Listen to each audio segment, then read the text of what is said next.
Da sind wir, auf dem Hanf. Was macht der Hannes da? Will er jetzt ins Gefängnis? Oh Gott, das ist doch illegal hier. Nee, Leute, das ist nur Körnerhanf. Körnerhanf hat im Prinzip, wir haben das schon mal im Vlog besprochen, keine berauschende Wirkung. Also es ist ganz, ganz geringer THC-Gehalt. Ihr müsstet dann quaderballmäßig das ganze Zeug wegziehen. Und der wächst ultra schnell. Das ist jetzt 1 Monat alt. Wir haben schon die ersten Blüten hier, Knospen. 1 Monat alt, schöne Beschattung, kein Pflanzenschutz. Einfach nur gedrillt, wie ihr ja gesehen habt. Also einfach mit der Querneland U-Drill gedrillt. Das habt ihr in dem Vlog gesehen. Ich glaube 52 Kilo auf 6 Hektar. Jetzt könnt ihr euch das selber ausrechnen. Also 40 Kilo, 35 Kilo, glaube ich, habe ich eingestellt. Ein bisschen Überlappung haben wir. Sieht richtig gut aus. Wir haben ganz wenig Altunkräuter drin. Aber ansonsten ist nichts Neues. War auch einfach zu trocken, ne, damit was hochkommt. Mir haben einige geschrieben, oder einer hat mir geschrieben, er macht den Hanf in Einzelkornsaat. 25 cm Versatz oder 22,5. Ich weiß nicht mehr, ob er eine 45er Tempo hatte oder eine 50er Tempo und fährt doppelt. Und er sagt, er hat super Erfolge und hat sogar von Erträgen, ich glaube, von 3 bis 4 Tonnen gesprochen. Das ist natürlich geil. Wir haben hier auch nur Gärreste, 20 Kubik Gärreste gefahren und das müsste theoretisch auch ausreichen hier überhaupt. Die Pflanzen sehen sehr gut und vital aus. Er wird jetzt hier auch gar nichts mehr machen. Das ist typische Hanfland. Es riecht, wer schon mal Hanf gerochen hat, ne? Wie die Pflanze riecht. Die hat einen ganz eigenartigen aromatischen Geruch. Schade, dass ihr nicht riechen könnt. Ich bin auch gespannt, wie viel hier umherlaufen werden und denken hier, komm, gib ihnen, das werden wir trocknen und was die nicht alles machen werden, die Kinder. Vielleicht muss ich noch ein großes Schild aufstellen. Das macht nicht berauschend hier oder das ist nicht berauschend. Dieser Hanf ist nicht berauschend, aber dieser ist berauschend. Der ist wirklich gut. Der ist wirklich gut, der steht gut. Bin begeistert. Man sieht ein paar Spuren hier so ein bisschen, wo wir vielleicht mal mit dem Zubringer hochgefahren sind. Trockene Erde. Seht ihr hier? Da kommen die jetzt noch nach. Ein bisschen Regen haben wir gekriegt. Ungefähr insgesamt 10 mm, aber das macht schon viel aus. Ne? Da seht ihr jetzt zum Beispiel hier so die Zone. Hier sieht man so ein bisschen. Hier ist der Trecker gefahren.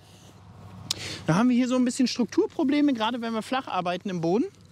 Da haben wir halt so viel feine Erde, könnt ihr euch vorstellen, dass die Saat nicht mit dem Boden richtig in Verbindung ist, damit dieses Wasser, die Kapillare zu der Saat fließen. Und dadurch bleibt das Saatkorn einfach trocken. Ne? Das ist die Erde, also die Saat liegt im trockenen Boden und da passiert erstmal gar nichts. Ne? Hier auch, also es würde auch passieren, wenn ich zu viel Bodenbearbeitung mache. Das seht ihr gleich noch da vorne. Und das kommt dann noch nach, glücklicherweise, wenn dann Wasser kommt. Man kann auch die Situation haben, die haben wir 2018 zum Beispiel gehabt, dann kam ein bisschen Wasser und kam aber nichts mehr. Und dann ist der Keimling so groß einfach vertrocknet. Ne? Wurzeln können nicht schnell genug nach unten kommen. Oh, es ist begeisternd. Es ist begeisternd. Wie wird das Ganze gedroschen? Also es ist Körnerhanf. Uns interessieren jetzt auch nur die Körner für die Ölgewinnung. Hanföl, mega lecker, wer es schon mal gekostet hat. Hanfkörner sind auch ganz geil, muss man aber schälen. Vielleicht hat jemand eine Schälanlage in MacPom oder Brandenburg. Dann würden wir das auch mal ein bisschen schälen lassen. Kaufen wir auch ein bisschen geschälten Hanf bei uns. Ist für die Tiere ein mega krasser Protein- und Energielieferant. So für Flugtauben, Brieftauben, ganz teure Brieftauben. Da wird ganz viel Hanf eingesetzt. Uns interessiert in erster Linie nur der Körnerhanf. Also der wird 1,20 Meter bis 1,80 Meter steht in der Sortenbeschreibung. Das hier Fiona heißt die Sorte. Steht in der Sortenbeschreibung. Die meisten haben so geschrieben, der wird ungefähr 1,50 hoch. Und dann werden einfach bloß oben die Köpfe abgeschnitten und die Köpfe gedroschen. Und den Rest, ja, haben viele geschrieben, machen sie mit Messerwalz und Mulchen, verstopft alles. Mein Ansatz ist da ein bisschen anders. Ich werde da einfach Direktsaat reindrillen, das anwalzen, damit das vielleicht auf den Boden kommt. Und dann lasse ich einfach mal die Bakterien den ganzen Kram machen. Und dann sollte das seinen Gang gehen, da bin ich mir ziemlich sicher. So, kommen wir zum Lein. Öllein, Leute. Öllein zur Ölgewinnung. Altunkräuter, was ihr da seht, habe ich auch ein Mittel beantragt, dass ich jetzt im Nachauflauf fahren darf. Wird als Anfang der Woche jetzt genehmigt. Das werde ich jetzt die Tage machen. Hier vorne, seht ihr das? Da ist nicht viel hochgekommen. Ich habe das gestern schon in der Insta-Story erklärt, was da passiert ist. Ich bin zweimal hier rüber gefahren und habe im Prinzip doppelte Bodenbearbeitung gemacht. Und in der doppelten Bodenbearbeitung mache ich den Boden so fein bei uns, ja, wie ich das eben schon erklärt habe. Da ist kein Kapillarfluss mehr da, ist kein Wasserschluss mehr da. Es liegt einfach so in einem mehlartigen Boden, der das Wasser nicht mehr richtig leitet. Und dadurch kommen keine Pflanzen hoch. Und dann sieht das Ganze so aus. Und da, wo zum Beispiel die Tiefenlokrer laufen, hinter dem Trecker, die holen natürlich ein bisschen feuchten Boden hoch. Der bleibt klebrig an der Saat. Da haben wir ein bisschen Kapillarfluss. Und da haben wir auch einen Feldaufgang. Man sieht man auch immer gut, weil wenn es anfängt zu regnen, dann kommt die Saat im Anschluss noch nach, wenn das denn klappt. Klappt nicht in allen Fällen. Sehen wir auch so hier vorne, ich habe ein Vorgewende vom Vorgewende gemacht, damit wir hier so ein bisschen Sortenreinheit haben. Und auch Kulturreinheit. Ist ein bisschen schwierig, könnt ihr euch vorstellen, wenn man auf einen 30 Hektar Schlag mehrere Kulturen machen will. Ja, wie macht man das am Vorgewende, wenn man keinen Section Control hat? Naja, ihr wisst ja, habe ich ein Vorgewende vom Vorgewende gemacht. Und was man auch schön erkennt, hier wo wir auch mehrfach überfahren, haben wir dann auch Probleme mit dem Feldaufgang, weil wir einfach die Struktur von dem Boden zerstören. Das hat nichts mit Bodenverdichtung zu tun, Leute. Viele kommen hier, das sind Bodenverdichtungen. Quatsch, das sind keine Bodenverdichtungen. Schon gar nicht in so einem frühen Stadium, wo die Pflanze gerade mal so einen Bereich durchwurzelt hat, der nur für die Keimung interessant ist. Das sind einfach Strukturschäden, die wir machen beim Überrollen, beim häufigen Überfahren. Und dann sieht das Ganze ja so aus. Vor allen Dingen, das ist ja eigentlich gar kein Vorgewende. Und ein Fendt 39 ohne jegliche Gewichte mit 0,6 Bar verursacht bei trockenen Bedingungen auch keine Bodenverdichtung. Ne? Da ist ja nichts zum Drücken. Schon gar nicht, wenn der Bodenstaub trocken ist. Aber was wollen wir denn da zusammendrücken, wenn da kein Schmierstoff ist zwischen den Partikeln, der die Körner ineinander gleiten lassen. Ich habe jetzt 2 verschiedene Sorten gemacht. Ne? Eine Seite im Tank habe ich die eine Sorte und da die andere Seite im Tank die andere Sorte. Und ihr seht, in der eigentlichen Fläche sieht es ziemlich gut aus. Gefällt mir auch sehr gut. Öllein für die Ölgewinnung. Könnt ihr dann, wenn es alles gut läuft, ab Sommer, Herbst bei uns die entsprechenden Öle kaufen. Ich bin da so begeistert von dem Öl, muss ich euch ehrlich sagen. Weil das Sonnenblumenöl schmeckt so komplett krass anders, wie das, was ich jemals überhaupt kaufen konnte. Dass ich so denke, Alter, das kann ich euch nicht vorenthalten. Was hat man bis jetzt eigentlich gekauft? Und warum kriegt man das nicht, wenn man das gerne möchte? Warum kriegt man diese Produkte nicht, selbst wenn man es gerne möchte? Muss man vielleicht googeln oder so, aber im Reformhaus oder so kriegt man es nicht. So, das sieht so geil aus. Also nichts sieht geiler aus als eine Saat, die dann so hochkommt und dann so schön gleichmäßig. Also U-Drill macht einen guten Job. Muss man gucken, Feldaufgang ist schön gleichmäßig. Hier so ein bisschen die Drift, was das Gerät hat. Ne? Ist RTK gefahren, aber das Gerät hat halt eine eigene Drift. Sieht gut aus, sieht wirklich gut aus. Kein Pflanzenschutz bis jetzt. Also alle Sonderkulturen komplett durch haben bis jetzt keinen Pflanzenschutz. Außer da, wo wir jetzt hinkommen, da gab es eine Vorauflaufbehandlung. Da gab es ein Totalherbizid im Vorauflauf. Das probieren wir auch aus. Und was haben wir hier? Wir haben hier Färberdistel in Einzelkorn mit der EDX. Ja, ich habe ein bisschen mehr hier rumprobiert. Also hier habe ich halbe Aussatzstärke gemacht, jetzt ein paar Bahnen. Auch ohne Gewalz. Wir hatten auch hier echt trockene Bedingungen, muss man sagen. Habe ich auch in den Vlogs gezeigt, wie wirklich trocken das war. Ich hoffe, man sieht jetzt, dass die auch gut hochkommen. Ich gucke gerade hier auf die Kamera. Also jetzt hier als Mensch sieht man es ja gut, dass das hier gut hochkommt. Ich hoffe, es kommt auch in der Kamera gut rüber. Also hier das Vorgewende habe ich... Ich muss überlegen, ich habe mir das aufgeschrieben. Als Vorgewende habe ich jetzt eine halbe Aussatzstärke. Dann habe ich hier 50er Reihenabstand. Man sieht das auch so ein bisschen. Ist ein bisschen dicker. Normale Aussatzstärke, also das sind 20 Pflanzen auf Quadratmeter. Das hier sind 45 Pflanzen auf Quadratmeter. So sehen die aus. Und dann habe ich das Ganze noch mit Versatz gemacht. Also ich habe zweimal 225.000 Körner gelegt und das Ganze mit 25 cm Versatz. Noch ein bisschen gucken. Dann kommt gleich. Habe wirklich viel umher experimentiert. Hier war es gerade. So, das Ganze sieht denn so aus. so eine Doppelreihe. Nee, ich habe gar keine 25 cm Versatz gemacht. Das ist das, was ich hier euch in dem Vlog erzählt habe. Ich habe ein bisschen was so und so neben der Reihe gepackt, aber anscheinend nicht. Ich wollte eigentlich da und da, habe das anscheinend aber nicht gemacht. Ah, es sieht so ein bisschen wüster hier aus. Ugly Way of Farming, ne? Direktsaat. Aber entscheidend ist ja nachher, was nachher runterkommt. Ein Vorteil ist hier auf jeden Fall, wir hatten hier super wenig Feuchtigkeit bei der Aussaat. Habt ihr im Vlog gesehen und wir haben trotzdem Feldaufgang geschafft. Das kommt jetzt nicht erst nach dem Regen hoch, sondern schon ein bisschen früher. Und wenn man als Person hier rüber geht, sieht man es ja schon ein bisschen besser als das, was ihr vielleicht seht. Also es kommt jetzt wirklich ganz gut. Und da bin ich einfach gespannt, was draus wird. Also es ist einfach nur dieses Jahr einfach ausprobieren, Pflanzen kennenlernen, gucken, ob wir da was zustande kriegen, wie wir es mit den Sonnenblumen auch im ersten Jahr gemacht haben. Diese Kulturen sind aber sehr interessant, weil sie in der Regel sehr gesund sind, mit wenig bis gar keinem Pflanzenschutz auskommen, wenig bis gar keine Düngung. Und der Vorteil ist, ich habe eine gute Vermarktung für ziemlich viele Produkte. Und deswegen kann ich da echt viel rumexperimentieren. Hier haben wir Körnerhirse. Körnerhirse, auch EDX gelegt. 50 cm Reihenabstand. Auch nur total Herbizid im Vorauflauf.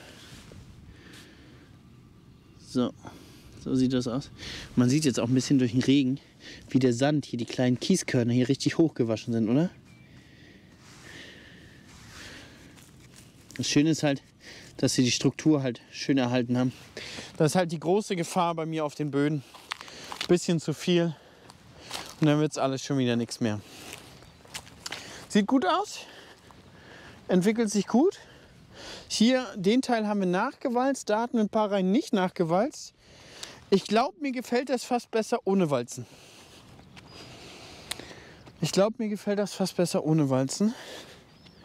Ich habe hier aber, ab hier kommen Kichererbsen. Ab hier. Ich habe das aber bei der Kichererbsen und bei dem Soja gewalzt, weil wir es halt so flach abernten müssen. Ne? Gut, die hier, die gehen jetzt bald ein, die kleinen Bäumchen. Und dann haben wir nur noch hier die Kichererbsen. Sieht schon ganz schön aus. Ich habe Kichererbsen sowohl als Einzelreihe jetzt mal probiert, als auch diese typische Doppelreihe. Ich weiß nicht, wenn man so in die Reihen guckt, doch ich glaube, man sieht es jetzt ein bisschen, wie es hochkommt. Sieht schon von gestern zu heute, ist schon ein deutlicher Unterschied. Ja, manchmal habe ich das Gefühl, dann hatten wir wahrscheinlich ein bisschen zu viel Sand hier oben drauf und dann haben wir es so ein bisschen zugewalzt. Da müssen sie sich vielleicht erst durchkämpfen. Genau, hier habe ich diese Doppelreihe gemacht. Ich glaube, man sieht es hier auch, ne? Links und rechts neben den Pflanzen. Einfach die Pflanzen ein bisschen aufteilen, also neben den Maisstoppeln. Pflanzen ein bisschen aufteilen. Ja, gucken, was draus wird. Und dann gehen wir jetzt nur noch durch zum Soja. Es sieht echt gut aus. Also, ich hoffe, das kommt in der Kamera auch schön rüber. Wenn ich jetzt so hier in die Reihen gucke mit dem Licht, sieht es echt toll aus. Also so lang sieht der Feldaufgang gut aus. Wenn ich jetzt hier direkt hingucke, sieht es ein bisschen aus, als wenn hier und da ein paar Saatkörner fehlen. Gucken wir mal, was jetzt auch vielleicht nach dem Regen noch hochkommt. So, und dann haben wir hier vorne, ab hier die Sojabohne. Ich habe gestern in der Insta-Story auch schon Sojabohne gezeigt. Meine in Direktsaat aus dem Vlog, die sieht noch ein bisschen besser aus als das hier. Hier sieht man das auch, ne? Hier sind wir lang gefahren. Oh, das ist abgefressen. Da ist auch abgefressen. Ich glaube, hier laufen auch Tauben drauf umher. Ja, das sieht fast weggefressen aus hier, dieser Teil.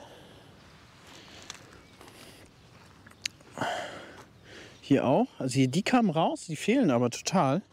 Komplett. Schade.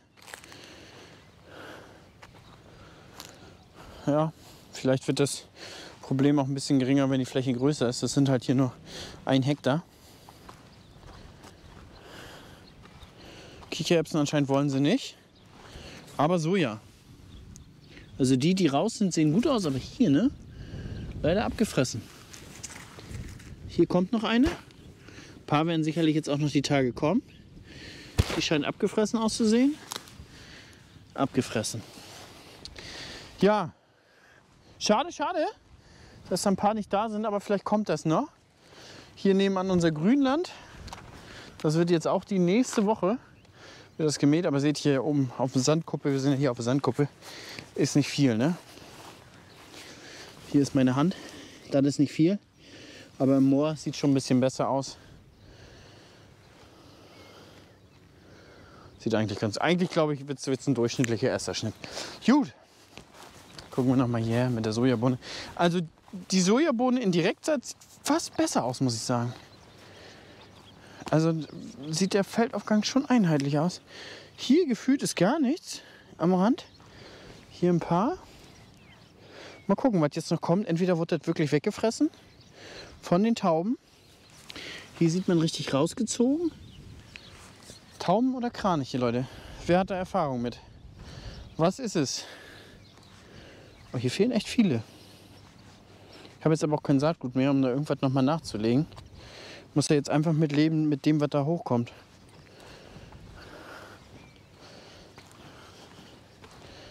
Müssen wir einfach gucken, wie es aussieht, wenn das jetzt einfach hochkommt. Also Kichererbse scheinen sie komplett in Ruhe zu lassen. Hier Sojabohne wohl jetzt ein bisschen mehr. Gucken wir hier unten mal. Das ist ein bisschen schade, aber wie gesagt, das in der richtigen Direktsaat nach Stroh sieht extrem gut aus. Aber da fahre ich jetzt nicht mehr hin. Wenn ich so hochkomme, ja, vielleicht kommen jetzt noch ein paar. Hier sieht man jetzt, ne? Hier bricht richtig die Erde auf, wo die jetzt alle kommen. Da. Ich glaube, die brauchen auch einmal noch ein bisschen länger. Das ist wahrscheinlich da, wo es ein bisschen flacher liegt. Da ist die schon hoch und der Rest wird jetzt so ein bisschen kommen. Hier sieht man auch, hier bricht die Erde auch auf. Oh ja, den habe ich abgebrochen, der wollte gerade raus. Ja, ich denke, da wird jetzt auch noch ein bisschen was kommen. Das würde ich jetzt noch nicht aufgeben, das Ganze hier. Sieht das schön aus? Nö, wirklich schön, Leute. Habt ihr gesehen? Haben wir jetzt fast 20 Minuten hier gequatscht, wie wir einfach mal über den Acker bummeln. Ha, vielen Dank fürs Zuschauen. Das Interessante übrigens an Sojabohne und und Kichererbse sind Leguminosen. Das heißt, sie brauchen keinen extra Stickstoff. Sie ist auch komplett hier hoch, ist kein Gäres gemacht worden oder so. Die fixieren halt Stickstoff aus der Luft, haben eine Symbiose mit Bakterien. Die kriegen den Stickstoff, die Bakterien werden mit Zuckerlösung genährt von der Photosynthese und dann geht das Ganze seinen Gang. Top Sache eigentlich. Und das ist das Schöne eigentlich an Leguminosen. Das Problem ist, die sind meistens sehr wasserempfindlich in der Blüte. Zum Beispiel die Erbse. Erbse ist nicht so richtig gut Trockenstandort geeignet. Ist eine geile Kultur, aber Trockenheit mag die gar nicht. Viele bauen jetzt inzwischen Erbse hier so ein bisschen an, wegen dieser 5gliedrigen Fruchtfolge. Und ja, was soll ich euch sagen? Die haben letztes Jahr teilweise nicht mal 1 Tonne geerntet. Und das ist schon arg wenig. Das ist gerade mal Saatgutkosten. Wahnsinn. Aber hier, oh, das sieht richtig schön aus hier. Hier so lang. Oh, das sieht echt gut aus. Ich hoffe, das wird die nächsten Tage noch schöner. Gut, Leute. Leguminose, also fixiert Stickstoff. Nächstes Mal nehmen wir den Spaten mit. Buddeln wir schon mal ein bisschen rum. Gucken uns das Ganze an, wie es letztendlich aussieht. Ob die Knöllchenbakterien schon loslegen. Haben wir geimpft. Also da gibt es so ein Impfmittel, dass man die Bakterien schon mit rangibt. Und dann wächst sie vor sich hin. Und ja, die Hirse, also ich habe vom Laien bis zur Hirse keinen Nährstoff jetzt gegeben, also kein Gäres, weil ich nicht wusste so, was da alles hinkommt wegen den Leguminosen. Und da fahre ich jetzt entweder mineralisch noch was zwischen, ja, oder ich bringe jetzt hier noch Gäres da rein. So recht weiß ich das noch nicht, um ehrlich zu sein. Also ich würde der Hirse schon zutrauen, dass sie trittfest ist, dass man da einmal rüberrollen kann.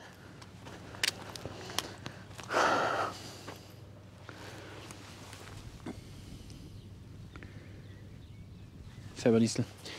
Achso, viele fragen auch übrigens, Mensch, Hannes, wie sieht's denn aus? Hirse, ist das eine Alternative für dich zum Mais? Zum einen, ich suche ja gar keine Alternative zum Mais, weil Mais ist in dem, was er macht, ziemlich ungeschlagen. Nährstoffeffizient, wassereffizient. Super gesund, braucht kein Fungizid, kein Insektizid.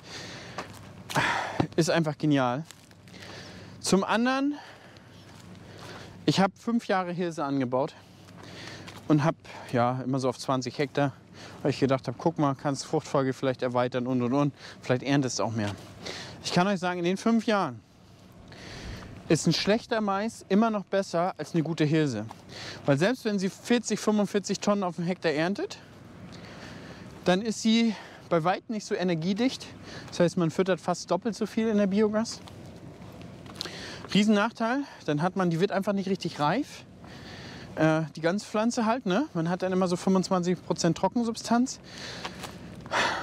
Selbst wenn man es oben raufschmeißt auf dem Mais-Silo, war es nicht so geil. Und das Schlimmste war eigentlich, also Feldaufgang war ein Problem, würde vielleicht mit der Einzelkorn ein bisschen besser funktionieren. Dann, nächste Problem war einfach, wenn du einen Herbststurm hast und das Zeug ist ja nachher 4 Meter hoch. Das sind alles so eine dünne Stangen und 4 Meter hoch. Und dann hast du einen Herbststurm. Und dann kannst du alles vergessen, Leute. Dann könnt ihr alles vergessen.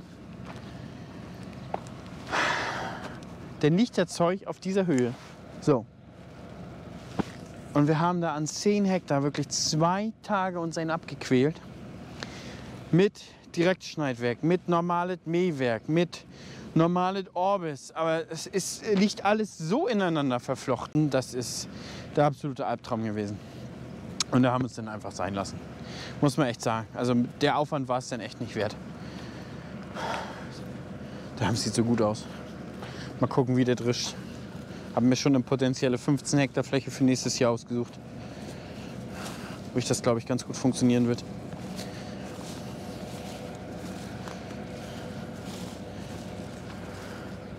Weil hier ist so eine Wasserzone. Also hier ist immer ein bisschen feuchter. Hier steht er natürlich noch mal ganz anders, ne? Donnerlittchen. Da oben sieht man so ein bisschen. Also da oben ist richtig Ascheboden, so 15er Boden, ne? Also hier im Gesamten, der ganze Versuch steht so ungefähr zwischen, ja, insgesamt sind zwischen 18 Bodenpunkte und ich glaube 29. Also 29 ist da oben in der Ecke und da ungefähr ist so 18. Und hier so ungefähr auch, so 15, 18. Und hier seht ihr halt, so trocken, also es ist wirklich nur so trocken, dass da nichts hochkommt. Und jetzt durch den Regen kommt es halt nach, ne? Und es ist immer noch so, ja, es hat halt so, sehr trocken, Akku wird schwach. Leute, ich muss aufhören. Wir sehen uns in der nächsten Folge wieder. Vielen, vielen Dank fürs Zuschauen. Bis dann, Leute. Ciao, ciao.